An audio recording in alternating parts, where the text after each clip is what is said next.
Hello guys, പുതിയൊരു വീഡിയോയിലേക്ക് ഏവർക്കും സ്വാഗതം. ഇഷ്ടപ്പെട്ടാൽ ഇൻസ്റ്റാഗ്രാം പേജ് ഫോളോ ചെയ്യുന്നതും യൂട്യൂബ് ചാനൽ സബ്സ്ക്രൈബ് ചെയ്തുകൊണ്ടും മാക്സിമം സപ്പോർട്ട് ചെയ്യുന്നവർ ഒന്ന് പരിഗണിക്കുക ഗൈസ്. നിങ്ങളുടെ വലിയ സപ്പോർട്ടാണ് എന്നെ മുന്നോട്ട് കൊണ്ടുപോകുന്നത്. ഒന്ന് ഓർമ്മിപ്പിക്കട്ടെ ഗൈസ്. അപ്പൊ നമുക്ക് കലാപരിപാടികൾ അങ്ങ് ആരംഭിക്കാം. ഓക്കെ, ആദ്യത്തെ അപ്ഡേറ്റ് എന്ന് പറയുന്നത് നമ്മുടെ sports minister, honourable sports minister, അങ്ങനെ തന്നെ പറയാം. അങ്ങനെ പുള്ളി പറഞ്ഞിരിക്കുന്ന സ്റ്റേറ്റ്മെന്റ് ആണ്. അദ്ദേഹത്തിന്റെ വാക്കുകൾ ഇങ്ങനെയാണ്: ഇന്ത്യൻ ഫുട്ബോളിൽ കുറച്ച് കാലമായി കുറച്ച് പ്രോഗ്രസ് ഉണ്ട് എന്നാണ് അദ്ദേഹം പറയുന്നത്. എക്സലന്റ് ആയിട്ടുള്ള പ്രോഗ്രസ് ഉണ്ട് എന്നാണ് അദ്ദേഹം പറയുന്നത്. ഓക്കെ, നമുക്ക് ആ പ്രോഗ്രസ് ഒന്ന് നോക്കാം. എന്റെ പൊന്നണ്ണ, എനിക്ക് നെഞ്ചുവേദന എടുക്കുന്ന കൈ, സത്യം പറയാല്ലേ.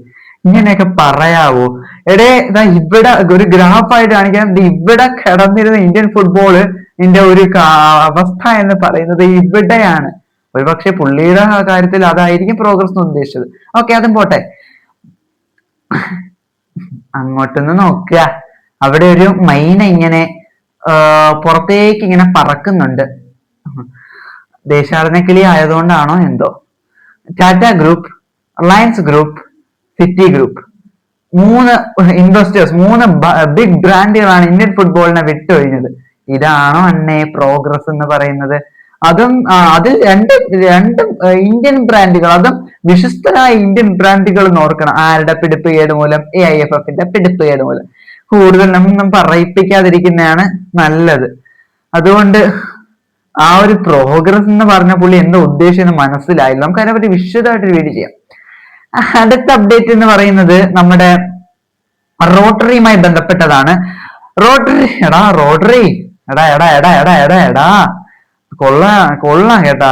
ആ പാവം കരച്ചില്ല, കണ്ണീര് വരുന്നില്ല പുല്ല്. ആ പാവം ആ പെറസ് എത്ര നാള് നിന്റെ പിന്നാലെ നടന്നാടാ. ബ്ലാങ്ക് ചെക്ക് മോനെടാ, എഴുതിയിട്രാ എന്നൊക്കെ പറഞ്ഞ് ആ മനുഷ്യനെ നീ ഇങ്ങനെ ഉണ്ടായിരുന്നു കേട്ടാ. ലപ്പോട്ട തൂക്കിക്കൊണ്ട് പോയി എന്നാണ് അറിയാൻ കഴിയുന്നത്. മുണ്ടോൾ ഡിപ്പോർട്ടീവോയുടെ ലേറ്റസ്റ്റ് റിപ്പോർട്ട് അനുസരിച്ച് അണ്ണൻ ഒരു ചർച്ചയിലാണ്. 55 മില്യൺ തരാനാണ് പറഞ്ഞിരിക്കുന്നത്. ലപ്പോട്ടാണ്ടെ ഇതിനൊക്കെ പൈസ ഉണ്ടല്ലേ എന്നാ. എന്നാലും റോഡറി 55 മില്യൺ എന്ന് കേട്ടപ്പോ പാവം പെറസണ്ണനെയും തേച്ച വിനി ജൂനിയറൊക്കെ കരഞ്ഞിരിപ്പാണ്. അടുത്ത അപ്ഡേറ്റിലേക്ക് നമുക്ക് പോവാം. അടുത്ത അപ്ഡേറ്റ് എന്ന് പറയുന്നത് നമ്മുടെ ഒരു ബാർസലോണ താരം റൂണി, അണ്ണന്റെ പദ്ധതികളെല്ലാം തേഞ്ഞിട്ടുണ്ട് എന്നതാണ് അറിയാൻ കഴിയുന്നത്. വേറൊന്നുമല്ല, 6-7 മാസം ഇനി അണ്ണന് റെസ്റ്റ് എടുക്കേണ്ടി വരും. ചെറിയൊരു പരിക്ക്, വേറൊന്നുമില്ല. പക്ഷെ ഞാൻ കാര്യം പറയട്ടെ, ആ തേനൊട്ടാൻ പോകുന്ന അണ്ണന്റെ പ്ലാൻ ആയിരിക്കില്ല. ഹാൻസി ഫ്ലിക്കിനും കുഴപ്പമൊന്നും ഉണ്ടായില്ല. പക്ഷെ അവിടെ തേനൊട്ടിരിക്കുന്ന ആളുണ്ട്. നയാ പൈസ ഇല്ല കയ്യിൽ, നയാ പൈസ ഇല്ല എന്ന് പറഞ്ഞുകൊണ്ടിരിക്കുന്ന ഒരാളുണ്ട്. പക്ഷെ 55 മില്യൺ ഒക്കെ എടുക്കാൻ അണ്ണന്റെ പൈസ ഉണ്ട് കേട്ടോ.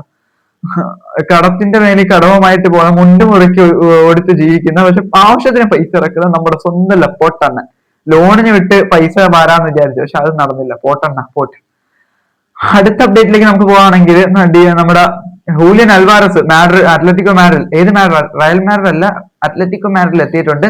അദ്ദേഹം പറയുന്നത് അത് മെഡിക്കലൊക്കെ പൂർത്തിയായിട്ടുണ്ടെന്നാണ് ഫാബ്രിസോ റൊമാനോ ഉൾപ്പെടെ റിപ്പോർട്ട് ചെയ്യുന്നത്. കഴിഞ്ഞ വേൾഡ് കപ്പിന്റെ ടൈമിന് ഓർമ്മയുണ്ടല്ലേ, ഞാനിവിടെ വിടുവാണെന്നൊക്കെ പറഞ്ഞ വ്യക്തിയാണ്. അതൊക്കെ പോട്ടെ. പഴയ വാക്കും ചാക്കും എല്ലാം ഒരേപോലെയാണെന്ന് തെളിയിച്ചു പുള്ളി.